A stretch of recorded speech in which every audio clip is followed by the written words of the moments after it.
Cockroach Janata party ఒక సంచలనమైనటువంటి కీలకమైనటువంటి నిర్ణయం తీసుకుంది. అదేంటంటే జంతర్ మంతర్ వద్ద ఎవరైతే పోలీసులు వారి యొక్క పరిధి దాటి విద్యార్థుల్ని తీవ్రంగా కొట్టారో ఆ పోలీసులందరి లిస్టు తీస్తాం. సపరేట్గా ఒక వెబ్సైటు క్రియేట్ చేస్తాం. ఆ వెబ్సైట్లో గాయపడ్డటువంటి విద్యార్థుల ఫొటోసు, ఆ గాయాలకి కారణమైనటువంటి పోలీసుల ఫొటోలు కూడా అప్లోడ్ చేస్తాం. అలాగే దీనికి సంబంధించి ఎంతోమంది న్యాయవాదులు ముందుకు వస్తున్నారు. మేము పోలీస్ స్టేషన్లో కేసులు పెడితే చాలామంది వాటిని తీసుకోలేదు. ఒకవేళ అలా జరిగితే మేమే ఇప్పుడు స్వయంగా వచ్చి కేసులు పెడతాం.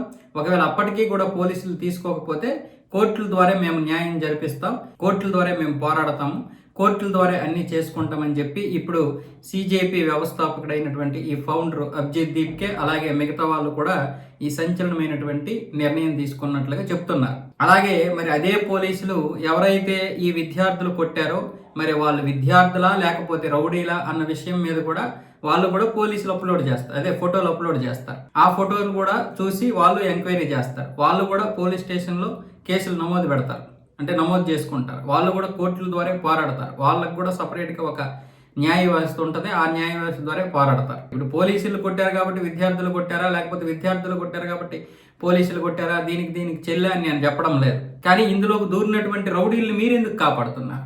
ఆ రౌడీల్ని మీరు కాపాడకుండా ఉంటే ఇటువైపు విద్యార్థులకు న్యాయం జరుగుతుంది. లేదంటే నీ స్వార్థంతో ఈ విద్యార్థుల జీవితాలు నాశనం అయిపోతాయి. మీకెందుకు ఒక దెబ్బ కూడా తగలలేదు?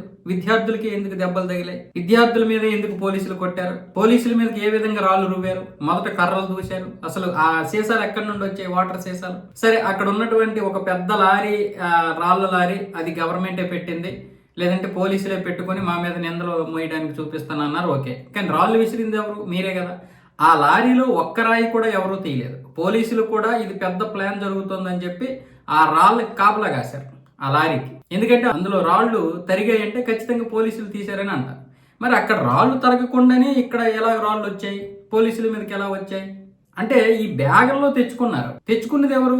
చాలా మంది స్టూడెంట్ రూపంలో ఉన్నటువంటి చాలా మంది రౌడీలు కూడా వచ్చారు. పెట్టండి వెబ్సైట్లో, తప్పేముంది? వెబ్సైట్లో పెట్టండి. ఇప్పుడు ఇదే మంచి అవకాశం ఒక్కొక్కరికి.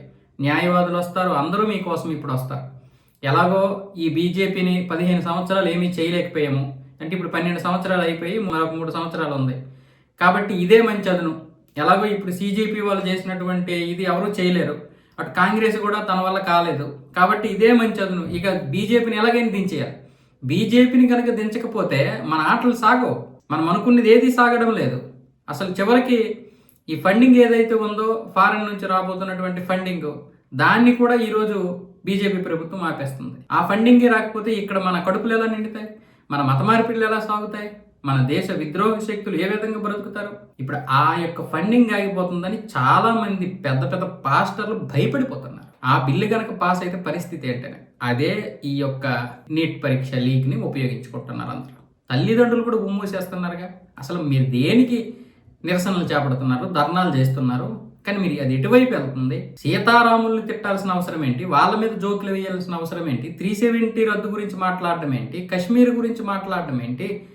అదే దాని గురించి మాట్లాడడం ఏంటి? లద్దాఖ్ గురించి అసలు ఏం మాట్లాడుతున్నారు? ఏం చేస్తున్నారు మీరు అని గట్టిగా పోరాడేసరికి, తిట్టేసరికి ఇప్పుడు ఇలాంటివి పెడతామని చెప్తున్నారు. పెట్టండి, మీరు పెట్టాలి, తప్పేం లేదు. అటువైపు పోలీసులు కూడా పెడతారు.